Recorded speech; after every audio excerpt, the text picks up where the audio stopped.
√3 सिद्ध करना है। √3 अगर आप लोग कर लेते हो तो फिर √2 भी हो जाता है, √5 भी हो जाता है, √6, √7, √8, √9 तो नहीं होगा ना, क्योंकि √9 का मतलब तो 3 होता है, 3 परी में अपरी में नहीं होगी। तो इसका एक पैटर्न फॉलो करना होता है जो आपको ध्यान रखना है, और उसी पैटर्न को हम लोग फॉलो करके आपके आंसर निकालने वाले। तो ध्यान दीजिएगा साहब, हर बार एग्जाम में पूछा जाता है। आपको सबसे पहला काम आपको ये करना है, माना √3 1, माना √3 1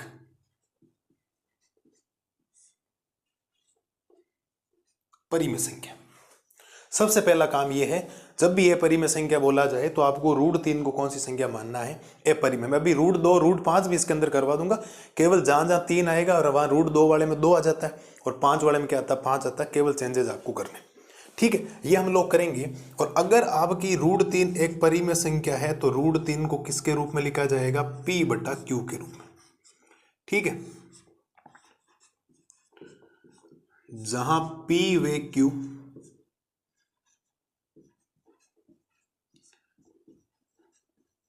से अभाज्य है तथा Q नॉट इक्वल टू 0। ये स्टेप है, थोड़े बार आप 1-2 बार रिवीजन करेंगे तो आपको दिमाग में बैठ जाएगा, हाँ इस प्रकार से पैटर्न आपको फॉलो करना है। ये आपने कर दिया। अब होगा क्या साहब, अब ये होगा कि इस √3 के बटा में कितना होता है, 1 होता है या नहीं होता है। और मैथमेटिक्स की दुनिया में जब भी बटा में आता है तो वज्र गुणा होता है। तो वज्र गुणा का मतलब ये इससे गुणा हो जाएगा और ये इससे गुणा हो जाएगा। जब हम लोग इनको गुणा करवाएंगे, जब मैं 1 को P से करवाऊंगा तो मेरे पास कितना आएगा, या मैं काम कर सकता हूं इसको इससे गुणा कर दूं, इसको इससे गुणा कर दूंगा, दिया जाएगा √3Q और बराबर में कितना आ जाएगा, P। इसके बाद में आपको दोनों पक्षों का वर्ग करना है। आपको दोनों पक्षों का क्या करना है, वर्ग करना है। इसके बाद समझते जाएं, धीरे धीरे सारी चीजें दिमाग में बैठ जाएगी। आप लिखोगे दोनों पक्षों का, क्या लिखने वाले हो, दोनों पक्षों का वर्ग करने पर, दोनों पक्षों का क्या करने पर साहब, वर्ग करने पर। तो वर्ग कैसे होता है दोनों तरफों में, तो ये हो जाएगा आपके पास √3Q का होल स्क्वायर बराबर में हो जाएगा P का होल स्क्वायर। √3 का वर्ग करने पर रूट हट जाता है, तो √3 का वर्ग 3 और Q का वर्ग Q स्क्वायर बराबर में हो जाएगा P स्क्वायर। और यहां से हम लोग निकालेंगे Q स्क्वायर बराबर P स्क्वायर बटा में 3। क्या निकालेंगे, Q स्क्वायर बटा P स्क्वायर बटा में 3, और इसको हम लोग देंगे समीकरण संख्या 1। यहां तक हमने ये समझा मेरे लालों और लालियों कि हमने माना √3 एक परिमेय संख्या, √3 को क्या मान लिया, एक परिमेय संख्या मान लिया। और √3 अगर परिमेय हो तो उसको P/Q के रूप में लिखा जाता है, जहां P व Q से अभाज्य संख्या। आपको अक्सर से अभाज्य संख्या क्या, अगर दो से अभाज्य संख्या हैं तो उनका केवल और केवल उसमें भाग किसका जाना चाहिए, उनका उभयनिष्ठ गुणनखंड केवल 1 होना चाहिए। अगर 1 के अलावा भी कुछ उभयनिष्ठ गुणनखंड है, इसका मतलब उससे अभाज्य नहीं, वो है आपकी से भाज्य संख्या। तो फिर वज्र गुणा करवाए, इसको इससे करवाए, इसको इससे करवाए, दोनों पक्षों का वर्ग किया, हमारे पास ये आया। तो मैं यहां से कंक्लूजन ये निकाल सकता हूं, अगर आप लोग थोड़ा सा ध्यान देंगे तो कंक्लूजन कैसे निकलेगा, ये 1 नंबर समीकरण क्या है कह रहा है वो समझने का प्रयास करें। आप लिखोगे चूंकि P स्क्वायर 3 से विभाज्य, P स्क्वायर किससे विभाज्य है, आपके 3 से विभाज्य है, इसलिए P भी 3 से विभाज्य है।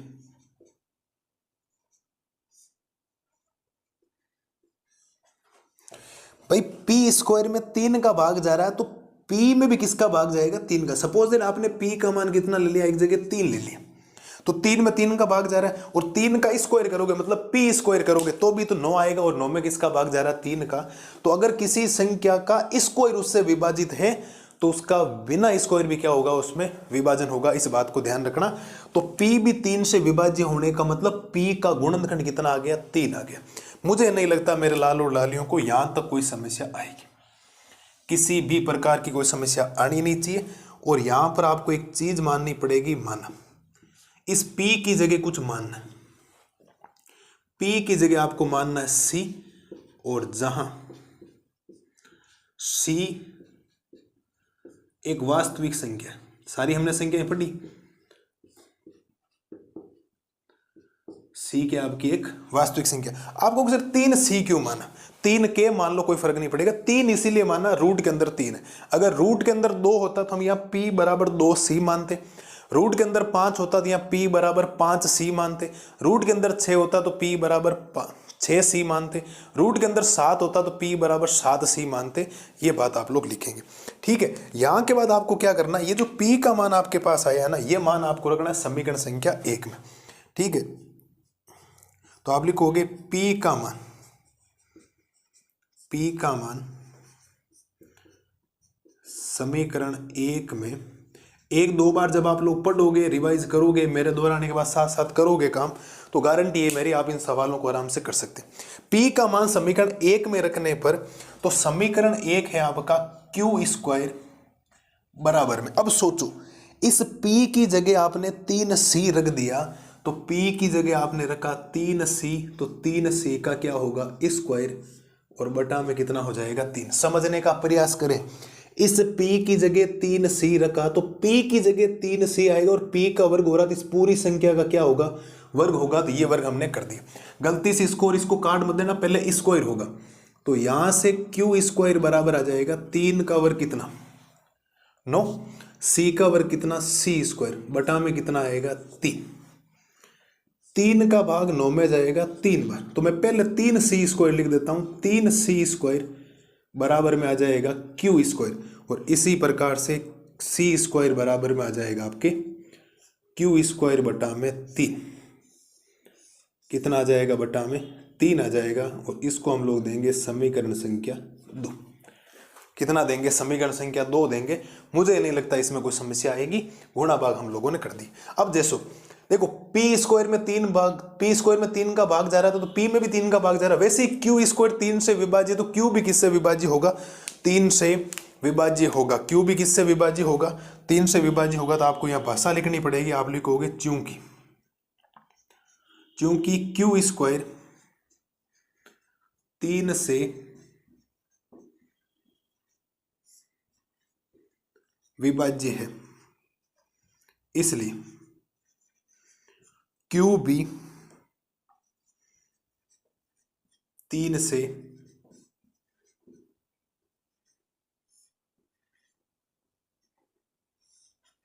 क्यू भी किससे होगा 3 से विभाज्य। यहां तक आपको क्या करना है, जब भी रूट 2 फिक्स है, या तो रूट 2 पूछेगा, या रूट 3 पूछेगा, या पूछेगा रूट 5, तो जब भी ऐसा सवाल पूछे फिक्स पैटर्न है, यहां तक तो आपको पहुंचना पड़ेगा, मतलब पहुंचना पड़ेगा। इसमें कोई ऐसा नहीं होना चाहिए रूट 3 एक परिमेय संख्या है, ये करना है, इसके बाद वज्र गुणा करवाना है, दोनों पक्षों का वर्ग करना है। करते करते पहले क्यू स्क्वायर का मान p स्क्वायर बट्टा 3, रूट 2 होगा तो यहाँ 2 आएगा, रूट 5 होगा तो यहाँ 5 होगा, p स्क्वायर 3 से विभाज्य, तो p भी 3 से विभाज्य होगा। इस पहले वाले समीकरण में इस p की जगह 3c मानना है, रूट 2 होता तो 2c मानते, रूट 5 होता तो 5c मानते। ये p का मान समीकरण 1 में रखोगे, गुणा भाग करोगे, तो c स्क्वायर का मान क्यू स्क्वायर बटा 3 आएगा, तो क्यू स्क्वायर 3 से विभाज्य है, तो क्यू भी किससे विभाज्य है 3 से। मुझे एक बात बताओ आप लोग, आप इस समीकरण 1 और 2 से अगर ध्यान से देखोगे, तो p और q में 3 का भाग जा रहा है, इसका मतलब p और q का उभयनिष्ठ गुणनखंड कितना 3 है। लेकिन हम तो ये सोच रहे हैं अगर p और q से अभाज्य संख्याएं हैं, तो इनका उभयनिष्ठ गुणनखंड तो साहब 1 होना चाहिए था। कितना होना चाहिए था 1। आप लिखोगे चूंकि, अब भाषा है केवल जो हर बार सवालों के अंदर फिक्स आएगी, ठीक है। आप लोग लिखोगे क्या, आप लिखोगे चूंकि, लिखोगे समीकरण 1 वे, चूंकि समीकरण 1 वे समीकरण 2 से स्पष्ट है कि p व q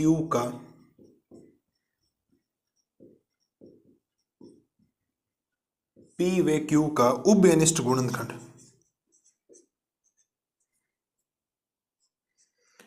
p व q का उभयनिष्ठ गुणनखंड 3 है, 3 है। अतः हमने जो माना है, अतः हमने जो माना है वे अवधारणा गलत है।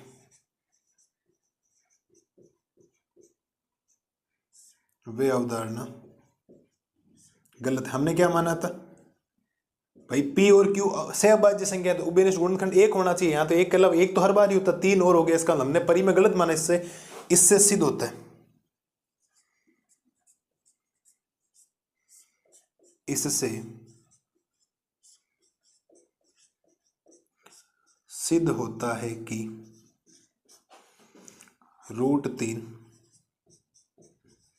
एक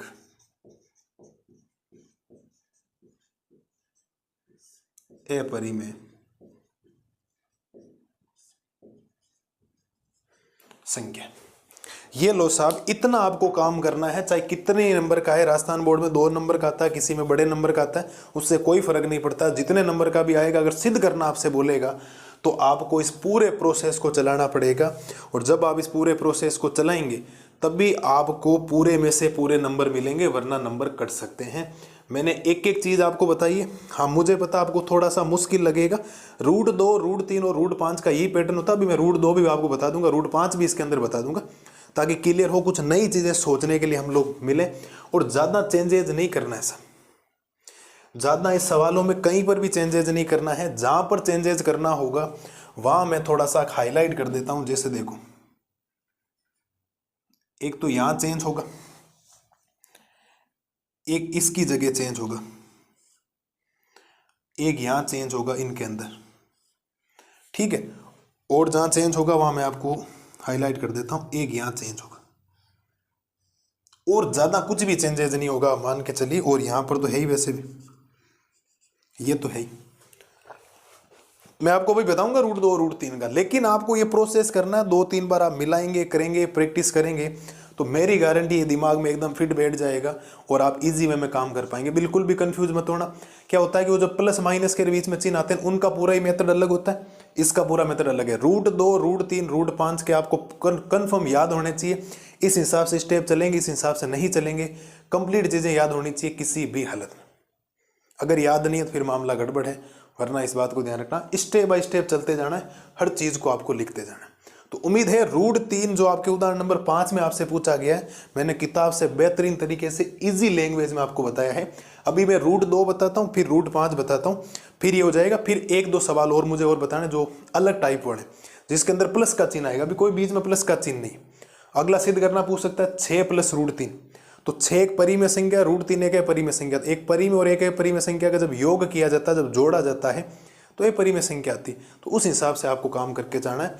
आप स्क्रीनशॉट ले सकते हैं, आप बढ़िया तरीके से इसको लिख सकते हैं, और शानदार तरीके से मैंने इसको सवाल को समझाने की कोशिश की और आपके सामने रिप्रेजेंटेशन किया है। प्रेजेंटेशन बहुत इंपॉर्टेंट है, ध्यान रखना। एग्जाम में क्या होता है कि अगर आपका 30% नॉलेज है तो आपको 70% प्रेजेंटेशन करना पड़ेगा, तभी जाकर अच्छे मार्क्स आते हैं, वरना मार्क्स कट जाते हैं। क्या हो जाते हैं? मार्क्स कट जाते हैं। और मार्क्स कटने के लिए आपको एग्जामिनर को मौका ही नहीं देना, तो कटेंगे कैसे?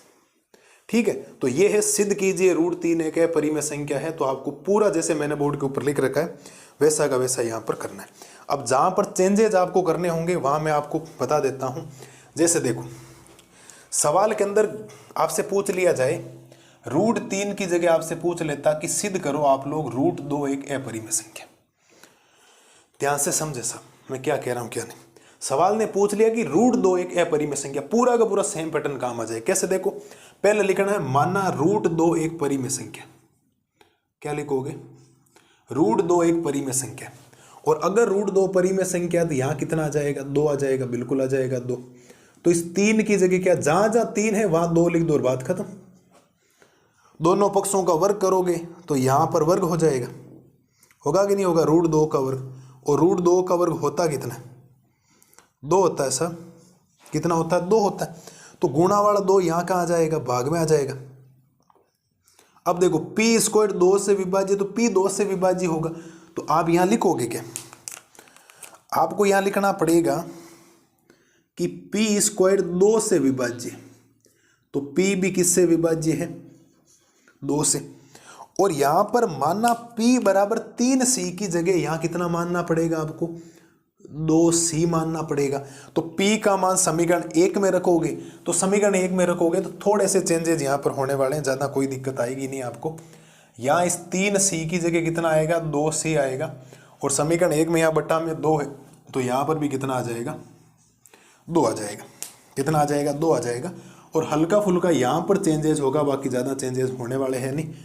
ठीक है, यहाँ चेंजेस हो जाएगा, यहाँ हो जाएगा, यहाँ चेंजेस हो जाएगा। जहाँ जहाँ चेंजेस हो रहे हैं वहाँ मैं आपको बता देता हूँ।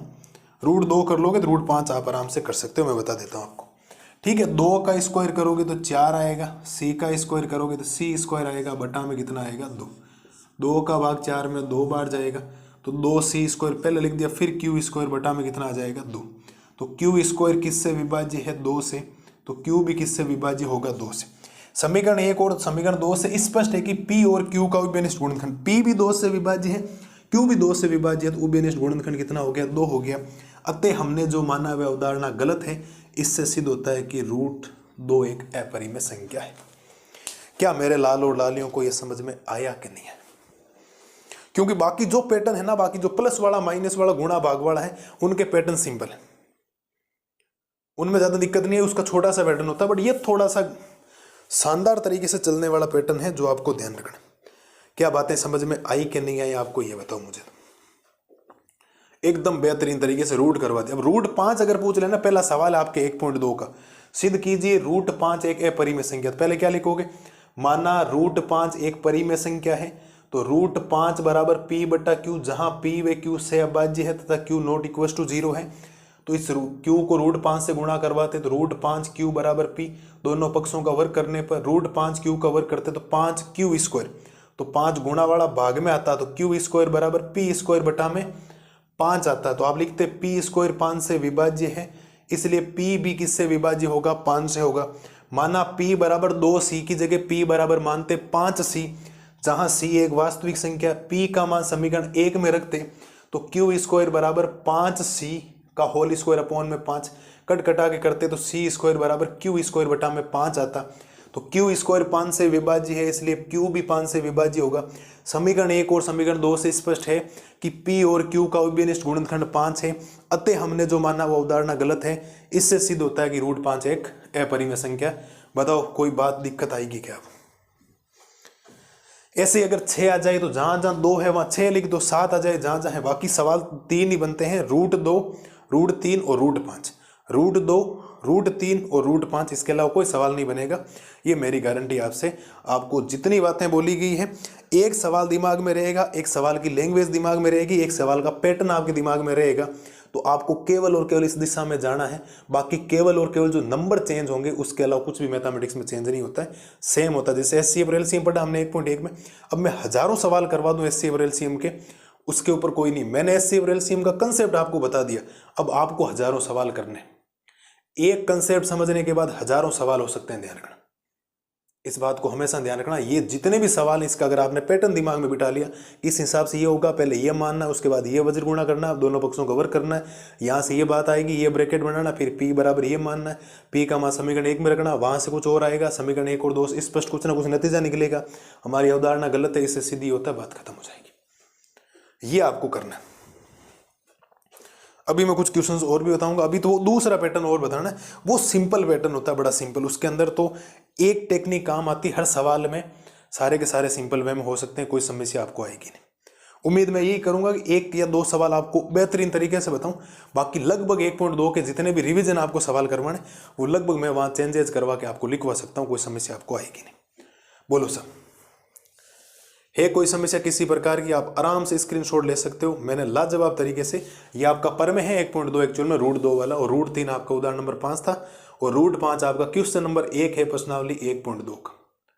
लेकिन मैंने एक मेथड से आपको सारे के सारे नंबर्स का सॉल्यूशंस बता दिया है, और आप इजी वे में उनको कर सकते हो, कोई समस्या आपको